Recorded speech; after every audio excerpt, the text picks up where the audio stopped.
First, let me thank you all for being out here today. We really appreciate all the support that we're receiving from law enforcement, from the mayor, from all the community that has come to support us.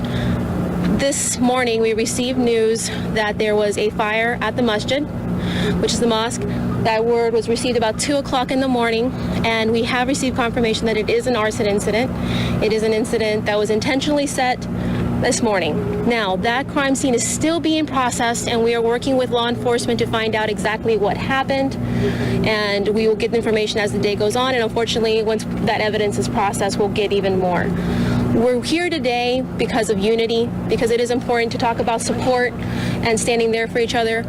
The community, because of current events, has fears that this may be a hate-related incident.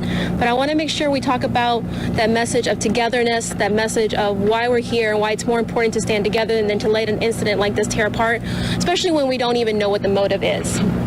So again, thank you all for being out here today. You're going to hear from a couple people about, what's going on and how we feel and really what makes Tampa Bay the amazing community that it is. So thank you again for being here today. And with that, I'm going to introduce Mayor Bob Bockhorn. Thank you for being here, sir. First of all, assalamu alaikum. Assalam. To our Muslim friends and neighbors and brothers and sisters and community members. I am here for a very simple reason, and that is to let our Muslim friends know that this community stands in solidarity with them. That whatever happened here, and we don't know, and I have the utmost confidence in ATF and the Hillsborough County Sheriff's Office that we will determine what happened here. But we do know that it was an arson. And we do know that a house of worship was targeted. This is no different than the wave of anti-Semitic attacks on Jewish community centers and synagogues and bomb threats that have been called in all across the country, including in Tampa, over the recent months. This is a community that celebrates the diversity of this amazing place.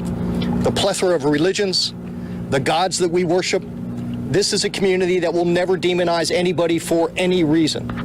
And so we stand together as a community. I may be the mayor, but there are tens of thousands of Tampanians who do not happen to be Muslim, but today stand with our Muslim community and say, not on my watch, not in my city. We will not tolerate this. We will stand up in the face of opposition. We will stand up in the face of anybody who would choose to demonize anybody for any reason, specifically and directly because of their religion. This is America, our America, their America. We don't tolerate that. So whatever occurred here, we will find out. The perpetrator will be punished. But we cannot allow as a community anybody to be victimized, to feel vulnerable, to be attacked for any reason, whether rhetorically, whether it's through a presidential order, whether it's an arson, whether it's a hate crime, whether you're Jewish, Muslim, or Catholic. We stand in solidarity with all of the members of this community because ultimately they are Tampanians first, they are Americans, and as Americans, we stand together. So let's figure out who did this, but most importantly, let's support our Muslim friends and neighbors in this community. I would like to announce Brother Mazen Bongdagji. He's one of the board members here at the mosque. Assalamu alaikum, everybody. My name is Mazen Bongdagji.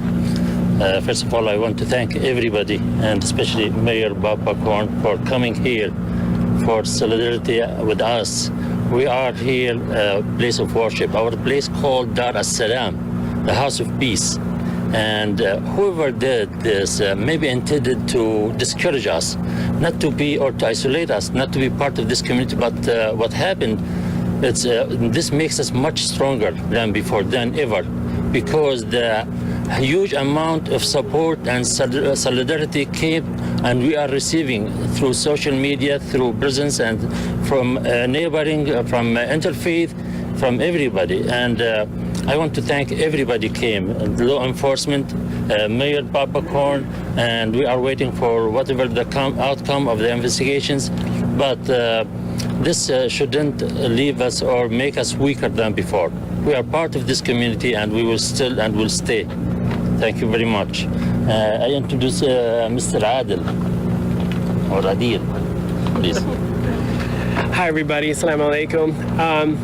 As a member of this community and at the nation, looking at the narrative, you hear so much fear, but the story here is the love overcoming fear, and the enormous outpouring of support, emotional support, phones, texts, emails. What can we do? The fact that the mayor is here within hours. You understand the priorities of this city, and we're just so happy with the support that we've received. And I just want to make sure that message rang out real loud and clear, that we understand Tampanians, we understand we're part of this city and the fabric of this country, and we're happy to be here and happy with the support. Thank you much. I would like to introduce Rasha Mubarak, our regional coordinator in Orlando.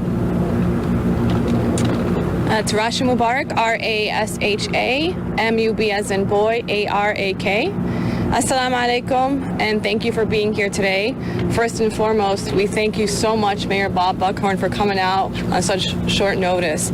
And we also want to extend that gratitude to the Hillsborough County Sheriff's Office for such a rapid and successful response, and to our leadership at this masjid. We are proud of you, and we stand with you, and you guys are paving the way for not just the Muslim community, but the other marginalized communities. As we have seen in the historic past, that there is so much power in pain. And today, that's just a revelation of the power and compassion and love that we will contribute and continue to extend to not just the Muslim community, but any community member that's facing any kind of discrimination. We also want to continue to understand why this happens, who to hold accountable, like the mayor mentioned. We will continue to fight, but fight with words of love and compassion. And if you do have any further questions, I will be free to talk about any statistics of the climate of Islamophobia. And it's really important to understand that with the recent rhetoric, not just against the Muslim community, but other marginalized communities like the Jewish community, we stood in solidarity across the nation.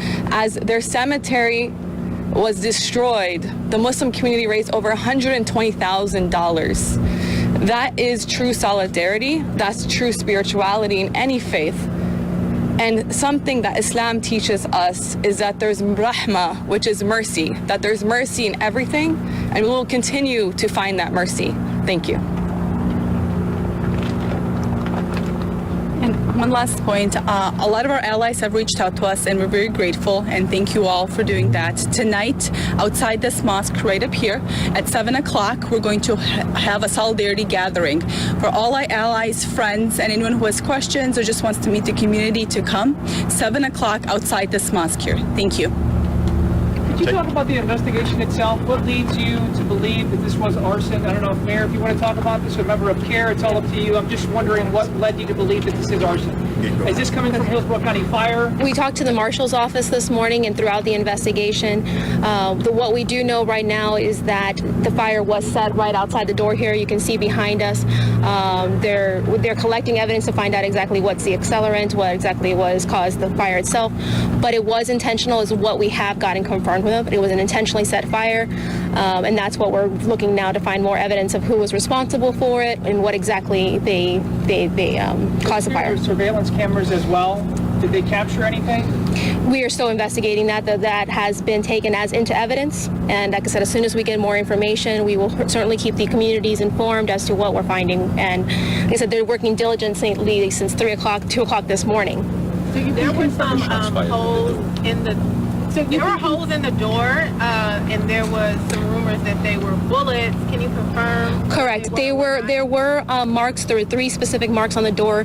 Those were, at this time, from talking to the lead investigator, there's no signs that those were from a firearm. It was likely caused by the fire itself or something else, and they're still trying to determine exactly, but there is no evidence that that was made with a firearm. Sorry, just to follow up on the security cameras, so you can confirm that they were in fact recording and working at the time? I can only confirm right now that there are security cameras and that there is footage that they're trying to retrieve. There was a lot of water that was taken inside the building, so what exactly is recoverable, we don't know just yet. Can you talk to me about the front access gate security? It's my understanding that that was just starting. It was kind of a new measure the last 3 or 4 months that the mosque was using. They're asking about the gate security up front. Do you have information of where you're at or whether you're making? Yeah, we are using. Usually, we close the gate. We have the main entrance here, the gate. We lock it every night after the last ceremony we do at 8:30 at night p.m. and we open it again in the morning. This morning, when this happened, the gate was locked, and whoever came from somewhere else, maybe from around or jumped over the fence. We're still waiting for investigation to tell us. But is that security measure up front rather new? The last It's 3 or not 4 new. months? No, been here 6 years since the masjid, since the mosque. I mean, been here for 6 or 7 years. Are there any efforts to increase security in any Yes. ways? Have you talked about that? What have you Yeah, we've been doing that. Even matter of fact, they couldn't break the glass on that door. They tried to push maybe the fire inside the mosque, but they did not succeed. You can see the way they tried to break the windows or the glass, and the glass stayed solid. They made only caused like some holes, different, and we don't know is it a bullet or a stick or whatever it is. But we used the measurements and we enforced those glass. That's one of the good things we did. We are taking all precautions. I mean, because the last things we see and we hear, we see like, I mean, we were expecting, sorry about that. We were expecting, from what we saw, in different areas, different states, or like synagogues or churches or cemeteries were been vandalized or attacked. So as a place of worship, as what's going on, we thought about taking more extra measures, and we did. Have there been any recent threats, phone calls, emails? No recent, I'm sorry. Not, to my knowledge, we didn't receive anything or any threats, except what sometimes you see on social media or maybe in the media, or, the hatred speech usually, I think that ignites some of those individuals who they are like witches. They hurt anybody. The hurt speech, the hatred speech, I think that creates such environment. So that will not discourage us or bring us back, to what we are doing part of this community. How many people usually come here? How many people? The community, I think, ranges to about 500. About 300-400. And on Friday, like today, it's a major day for us. At 1 o'clock, it's our major prayer. We expected to have 400 people. Now we won't be able to use the mosque for maybe a week or more. Now we have to send our people to go to other masajid or mosques around the city. You should mention the church, I know. And yes, so now, we are waiting and see the investigation and to see what the next step to do to clean up the place and to use it again. Forgive me for not knowing, but you said this is a major day for you. Is this a day of religious? Every Friday. Every Friday. It's like a Sunday for Christian and Saturday for Jews. Friday is for Muslim. At 1 o'clock, where the main prayer, 1:30, and where all families, children, women come to here and practice their religion. Like any other worship. Place of worship. That's what I would say. Do you have any thoughts on whether or not this was targeted specifically because of that? Because this was going to be a big day for you, as history shown, based on other attacks on the mosque and other locations, that they choose to target at this time? Again, I want to say it's really early on in the investigation. They said the community their fear is that this may be hate related, but again, it's really premature to say what it is or what it isn't. We know what's going on out in the community. We know that there's a pattern of intolerance going on. However, we're seeing more support and more coming together as a community throughout the country, not just within Tampa Bay. Like I said, it's amazing to have the mayor here, but it really is how we're standing together in light of these events, whether they're hate-related or a mere crime, whether this is just a mere arson perpetrated by anybody. The fact that we stand together when our houses of worship are attacked is really what's important, and regardless of what the motivation may be. What is your message if you could be face-to-face with a person or persons who did this? What would you say to them? What's your message? I think whether we're talking mosques, schools, cemeteries, whatever that may be, when you're attacking some place that is meaningful and has value to the people around it, the message is why? Why would you cause such fear, and why would you cause such disruption to the lives of so many people? It's unnecessary. And if they're really good human beings, they would come forward and just turn themselves in, because they're responsible for this damage. And Speaking of turning themselves in, you guys are offering a reward. correct, I have to get confirmation of exactly what we're offering, but there will be an award offered. There'll be a press release or announcement officially made, and then we'll kind of give that forward. Has this location, just curious, ever been the subject of a hate crime or suspected hate crime in the past? I know from working with this community very closely, we not have. Never been like threatened or, but I don't know, maybe because sometimes the location may be a little bit out of inhabit, or like maybe that's maybe encouraging others or somebody. But whoever did it, I think they have issue with themselves to divide the community, which they will not succeed.